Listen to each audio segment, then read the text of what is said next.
Thalassaemia আছে কিনা তা জানার জন্য আমরা কি পরীক্ষা করব। থ্যালাসেমিয়া হলে রক্তে হিমোগ্লোবিন কমে যায়। থ্যালাসেমিয়া আছে কিনা তা জানার জন্য আমাদের দুটি টেস্ট করলে বোঝা যায়।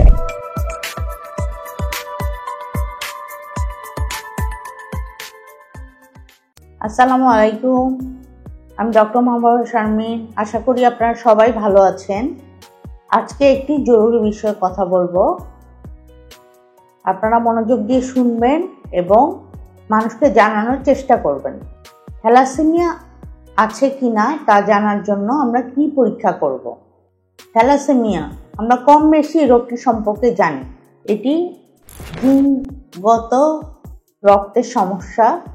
থ্যালাসেমিয়া হলে রক্তে হিমোগ্লোবিন কমে যায়, জন্ডিস হয়, প্লীহা বড় হয়ে যায়, কাজে মনোযোগ পাওয়া যায় না, শারীরিক বৃদ্ধি হয় না, আরও বিভিন্ন ধরনের জটিলতা দেখা যায়।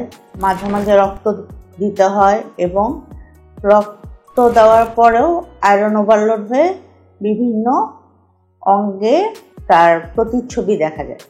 থ্যালাসেমিয়া আছে কিনা তা জানার জন্য আমাদের দুটি টেস্ট করলে বোঝা যায়। একটি হলো সিবিসি বা কমপ্লিট ব্লাড টেস্ট। এই সিবিসি করলে আমরা একটি ধারণা পাওয়া যাবে যে পেশেন্টের থ্যালাসেমিয়া মাইনর বা থ্যালাসেমিয়া মেজর আছে কিনা। আরেকটি হলো হিমোগ্লোবিন ইলেকট্রোফরেসিস। আমাদের দেশে জেলা পর্যায় থেকে শুরু করে টার্সিয়ারি কেয়ার হসপিটালেও করা যায়। এটি এক ধরনের রক্ত পরীক্ষা, 1200 থেকে 1500 টাকা লাগে। এই হিমোগ্লোবিন ইলেকট্রোফরেসিস এই রক্ত পরীক্ষাটি করলে আমরা জানতে পারবো যে আমাদের থ্যালাসেমিয়া আছে কি না।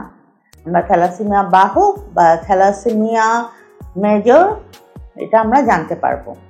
গঠনগত রক্তের সমস্যা যেমন হিমোগ্লোবিন ই থ্রেড বা হিমোগ্লোবিন এস, এটিও আমরা হিমোগ্লোবিন ইলেকট্রোফরেসিসের মাধ্যমে জানতে পারবো। ধন্যবাদ সবাইকে।